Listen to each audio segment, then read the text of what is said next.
Assalamualaikum warahmatullahi wabarakatuh.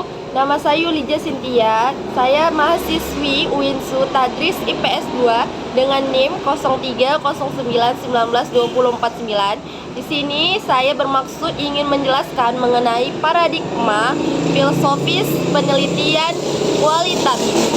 Nah, pertama kalian harus mengetahui dulu apa yang dimaksud dengan paradigma. Nah, paradigma ini disebut juga dengan perspektif ataupun cara pandang, atau juga disebut dengan pandangan dunia, aliran pemikiran mazhab. Paradigma itu dapat didefinisikan sebagai satu set proposisi yang menjelaskan bagaimana dunia dipahami, cara menyederhanakan kompleksitas dunia nyata, dan memberitahu peneliti dan para ilmuwan secara umum tentang apa yang dianggap penting, sah, dan juga rasional. Nah, paradigma sendiri ini ada beberapa jenisnya. Yang pertama itu ada paradigma fungsional ataupun positivisme. Paradigma tersebut dicirikan oleh pandangan objektivitas dari dunia organisasi, kemudian dengan orientasi terhadap stabilitas ataupun pemeliharaan status quo. Kemudian yang kedua itu ada paradigma interpretivisme, ataupun itu dicirikan oleh pandangan subjektivisme juga dengan perhatian yang jelas terhadap peraturan ataupun setidak kurangnya perhatian dengan perubahan status quo. Kemudian yang ketiga itu ada radical humans paradigma. Kemudian paradigma humans radical ini juga ditandai oleh pandangan yang lebih subjektif dengan orientasi ideologis terhadap realitas konstruktif yang berubah secara radikal. Kemudian terakhir ada radical struktural paradigma. Paradigma struktural radikal ditandai oleh sikap objektivitas dengan perhatian ideologis perubahan radikal dari kenyataan struktural. Jadi paradigma kepada tiga elemen itu ada epistemologi, ontologi, dan metodologi. Epistemologi mempertanyakan tentang bagaimana cara kita mengetahui sesuatu dan apa hubungan antara penelitian dengan pengetahuan. Kemudian ada dia ontologi, berkaitan dengan pertanyaan dasar tentang hakikat realitas.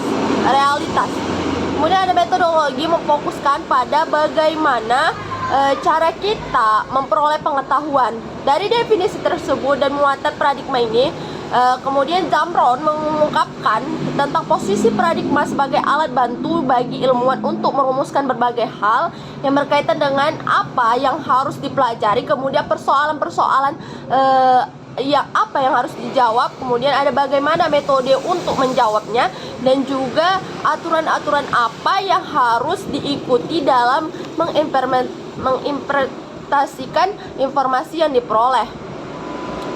Kemudian saya akan menjelaskan mengenai paradigma penelitian kualitatif.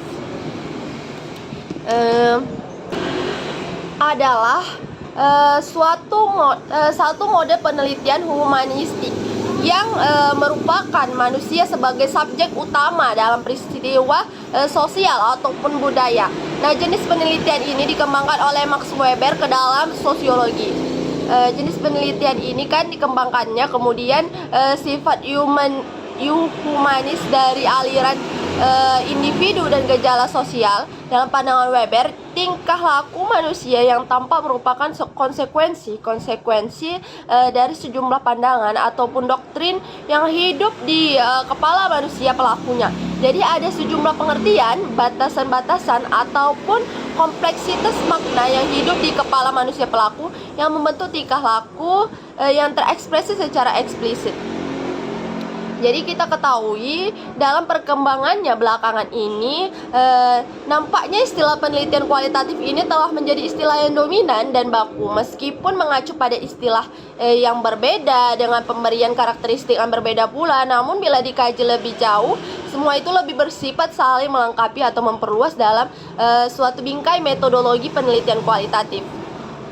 Oleh karena itu, dalam wacana metodologi penelitian umumnya diakui terdapat dua paradigma utama dalam metodologi penelitian, yaitu paradigma positivis atau penelitian kuantitatif, dan juga paradigma naturalistik atau penelitian kualitatif dari ahli yang memposisikannya secara diametral, namun ada juga mencoba menggabungkannya baik dalam makna integratif dan juga makna komplementer.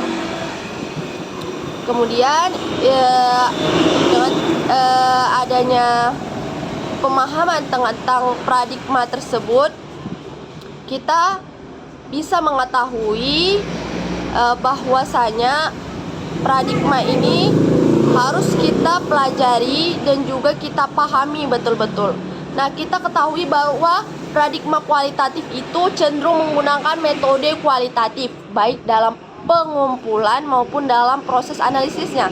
Kemudian paradigma kualitatif ini lebih mementingkan penghayatan dan pengertian dalam menangkap gejala fenomenologis. Kemudian pendekatannya itu wajar dengan menggunakan pengamatan yang bebas ataupun tanpa pengaturan yang ketat. Kemudian lebih mendekatkan diri pada situasi dan kondisi yang ada pada sumber data dengan berusaha menempatkan diri serta berpikir dari sudut pandang orang dalam. Kemudian bertujuan untuk menemukan teori dari lapangan secara deskriptif dengan menggunakan metode berpikir induktif, jadi bukan untuk menguji teori ataupun hipotesis. Sekian dari saya informasi yang saya sampaikan, semoga bermanfaat bagi kita semua. Assalamualaikum warahmatullahi wabarakatuh.